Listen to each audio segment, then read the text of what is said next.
ছাত্র জনতার গণ অভ্যুত্থানের মুখে শেখ হাসিনার ভারতে পালিয়ে যাওয়ার পর থেকেই বাংলাদেশের সাথে শুরু হয় দেশটির কূটনৈতিক টানাপোড়েন। প্রশ্নের মুখে পড়ে ভারতের বাংলাদেশ নীতি। ৫ আগস্টের পর নতুন বাংলাদেশের সাথে সৌহার্দ্যপূর্ণ সম্পর্ক তৈরির প্রতিশ্রুতি দিলেও বাংলাদেশ নিয়ে নানানভাবে ভারতীয় হিন্দুত্ববাদী কিছু সংগঠন, গণমাধ্যমের অপতথ্য প্রচার ও বিভিন্ন রাজনৈতিক নেতারা উস্কানিমূলক বক্তব্য দিয়ে যাচ্ছে, যার চূড়ান্ত বহিঃপ্রকাশ আগরতলায় বাংলাদেশের সহকারী হাইকমিশনে হামলা ও পশ্চিমবঙ্গের মুখ্যমন্ত্রী মমতা বন্দ্যোপাধ্যায়ের বক্তব্যে।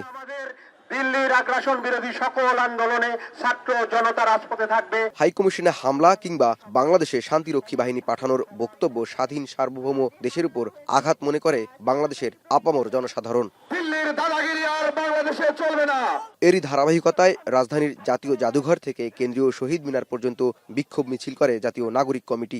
সংগঠনটির শীর্ষ নেতৃত্বের বক্তব্যে উঠে আসে ভারতীয় আগ্রাসন, হিন্দুত্ববাদ ও দক্ষিণ এশিয়ার স্থিতিশীলতার বিষয়।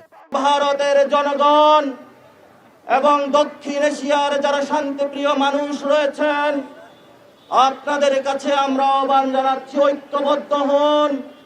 এই ঐক্যবদ্ধ হওয়ার জন্য আগামীর দিনগুলোতে ইনশাআল্লাহ ঢাকা সেই জায়গায় নেতৃত্ব দিবে। অনেক সময় অনেক চটকদার কর্মসূচি দিয়ে আপনাদের সামনে হাজির হওয়া হবে, ফাঁদে ফেলবার চেষ্টা করা হবে। এটা ভারতের গোয়েন্দা বাহিনীরাই এই কাজগুলো করিয়ে থাকতে পারে। আপনাদের কাছে আহ্বান থাকবে, বিভিন্ন সময়ে বাংলাদেশের মানুষ যে বিজ্ঞতার পরিচয় দিয়েছেন, যে কোনো ফাঁদের ব্যাপারে সতর্ক থাকবেন। এদিকে আগরতলায় বাংলাদেশের সহকারী হাইকমিশনে হামলার প্রতিবাদে রাজধানীর বিজয়নগরে বিক্ষোভ মিছিল করেছে এবি পার্টিও। দলটির নেতাকর্মীরা এই হামলা বাংলাদেশের মানুষের হৃদয়ে রক্তক্ষরণ করেছে বলে হুঁশিয়ারি উচ্চারণ করেন। এই নরেন্দ্র মোদীর দোসর শেখ হাসিনা এখনো ভারতে রয়েছে। এই আগরতলা ষড়যন্ত্রে তার হাত রয়েছে কিনা এই দেশের জনগণ তা দেখতে চায়। অন্য দেশের এমবেসিতে হামলা হবে, এটা তো ভিয়েনা কনভেনশনের সুস্পষ্ট লঙ্ঘন।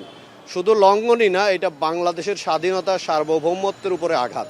অপরদিকে আগরতলায় সহকারী হাইকমিশনে হামলার প্রতিবাদে বাইতুল মোকাররমের সামনে বিক্ষোভ মিছিল করেছে বাংলাদেশ ইসলামী আন্দোলন। এই ঘটনায় বাংলাদেশের কাছে ভারতের ক্ষমা চাওয়ার দাবি করেন তারা।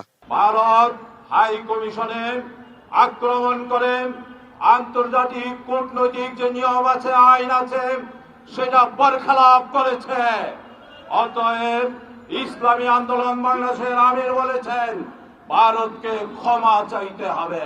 ভারতের এই সমস্ত আচরণে প্রমাণ হয়ে গেছে বিগত 15 বছর বাংলাদেশ ভারতের কথায় চলেছে।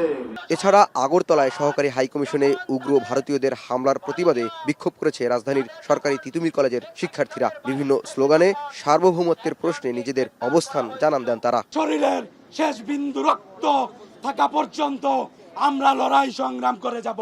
বাংলাদেশে শেখ হাসিনা কিংবা আওয়ামী লীগের চোখে নয়, এদেশের সাধারণ মানুষের দৃষ্টিতে দেখলেই দুদেশের সম্পর্ক স্বাভাবিক হবে বলে মত তরুণ নেতৃত্বের। সন্ত্রাসীকে গ্রেফতার করার পরে জাওয়াদ মাহমুদ, এখন, ঢাকা।